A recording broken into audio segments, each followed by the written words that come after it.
RaceRoom Racing Experience by none other than Simbin or Studio 74. Probably going to butcher that really badly.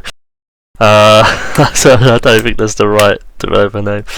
But let's just call them Simbin because that's what they are basically. But yeah, this is a free-to-play racing sim on PC, and it's not grown the biggest of player bases. Obviously people still play it, the online is still populated, but it's not as popular as you would expect it to be. So let's just have a look through the game and see what's hot for 2025. So of course you got your single player, you can do your like races, leaderboard challenges, practice. You get a few free cars as well, so you get the Aquila LMP car, you get the Formula Ford type car, which is cool. You get the Celine S7R GT1 car, which is pretty cool. You get a BMW Hill Climb. You get a few prototype cars, which is cool. You get a few others as well as the Chevrolet Daytona prototype, which is really weird. I don't know why they include that. Then a few like not fake, but like made up, like fictional touring cars, which is cool for like online events because a lot of these online events run these cars, so that's quite interesting. And then finally, you get a Lada as a touring car, which is cool. And those are all the free cars you get, but there are a whole host of other cars that you have to buy separately, and it follows a similar model to iRacing, where most of the tracks you also have to buy as well. But luckily it's not as expensive as iRacing, which is, I guess, is a good thing. But more people, I'd say, play iRacing. But the tracks are quite varied. You've got some really interesting ones in here. You got some like Sachsenring, you've got Assen, you've got some really rogue ones like the Avis DTM track, which is like basically two corners and all straights. You got classics like Brands Hatch and Mount Panorama and Silverstone all to buy, but you get Algarve for free, you get a hill climb circuit for free, you get a fictional RaceRoom Racing circuit for free, you get Sepang, which is the Malaysian Grand Prix circuit for free, and then one of the infield Silverstone circuits for free as well. So that's cool. Let's jump into a race though, just very quickly, just to show you what it's all about. Let's do Sepang short. We'll do a few opponents, but we're going to drive the Formula Fords. So one of the things I have to adjust when playing RaceRoom, which is really annoying, is in the cockpit I have to basically make sure the steering animation matches the car setup, otherwise the steering doesn't go all the way. It's very weird. Like you don't get like a full 900-degree rotation lock like you do on iRacing. So I guess that's a pet peeve of mine, but besides that, it's okay. So I accidentally quit by accident, but we are now in the race. But it's very loud.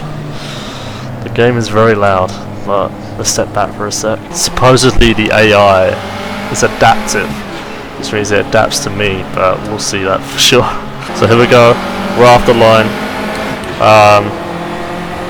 This is all free content, so in theory you wouldn't have to pay for any of this. I took that really wide there. Come up to the corner here, don't want to crash into any of them. Gear down, don't want to stay in second gear, you want to get the acceleration. Oh, okay. This course is way shorter than I remember it being. I mean, I'd say the AI, they drive okay, like I played better games. I'd say iRacing has some really good AI when you're trying to do some single player races. But RaceRoom's alright. It's not the worst. It's gone off as well, so that's fun. That does not count as cut the corner. Stop. Just took like 8 places there because they don't know their braking points. I could probably get first in this corner, to be honest. Let's see. Let's see if I can do it. Oh, I hit the car by accident. Oh god. Oh. I meant to do that. I meant to do that. But yeah, this is all content that you get for free with the game. But you don't have to pay for this. So in theory, if you were struggling for cash and you wanted some sim racing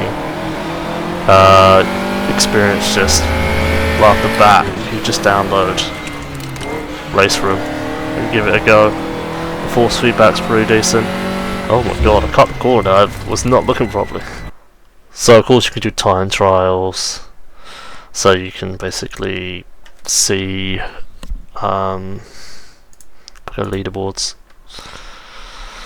You can challenge people's times on tracks, which is cool. I love when games have that. If you just do some laps and see how fast you are compared to other people. That is very much in this game. There is multiplayer. You can do a whole host of different things. Of the things you see here that are, I don't think that aren't greyed out, I think are the ones I can do. Or some of these are ranked and some of these are not ranked. I know it's hard to explain, but if we scroll down, you see all the premium servers which just have premium content that you have to pay for. So people are running paid content online. It's just obviously not as varied as, say, iRacing, for example. I'm going to make a lot of comparisons with iRacing.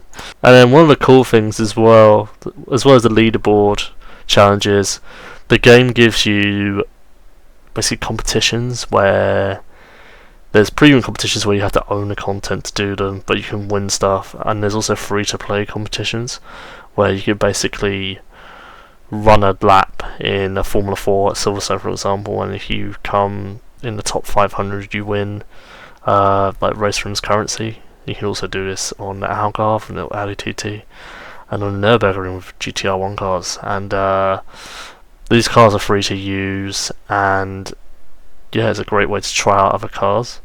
But there is a way to try out every car in the game. So we're on the storefront.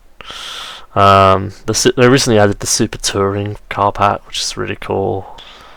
This is like a throwback to the Toka games on like PlayStation 1 or like on the PlayStation 2 as well, and they had like car and track packs. So if you wanted all the content in the game, you could pay £107 and get that all right off the bat. That's like 264 cars and 67 tracks, which is pretty decent. And then it goes on sale on like Black Friday to like even less money, to like £50-60.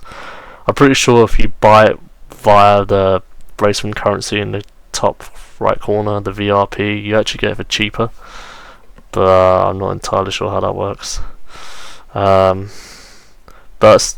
one of the cool things, which is what I like, so you don't really feel like you're missing out, is you can essentially test drive any car in the game. So say for example I wanted to test drive the Volvo S40 Super Touring. It's £5 usually to buy by itself, but you can basically click here and you can test drive it on any of the tracks you own. So let's say for example let's do the Stowe circuit long, and it will load you into basically a practice session with the car before you buy it, just to see if you like it or not, which is cool. So here I am, I'm now driving one of the premium cars for free, just giving it a try, seeing how it drives, you know. And maybe I'll want to spend the £5 on the car just by giving it a go around a track. Yeah, you can pretty much drive any car in the game this way, which is something iRacing doesn't have. You have to wait until their downtime, which is not that frequent, and then you can try the cars that way. but I feel like iRacing should incorporate a model like this, because there's some cars that drive awfully, like for example the GT3s and the GT4s, and you need to know which one is right for you. So yeah, RaceRoom Racing Experience, it's free on Steam. You can give it a try. You can basically demo any car in the game. Unfortunately, you can't demo all the tracks, but I think tracks are a given. Either you want to drive them or you don't. But yeah, it's cool, man.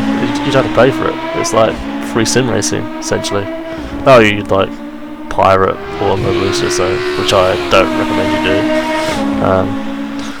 But yeah, more sim racing stuff to come. If you like what you see, please subscribe. I'll see you guys next time.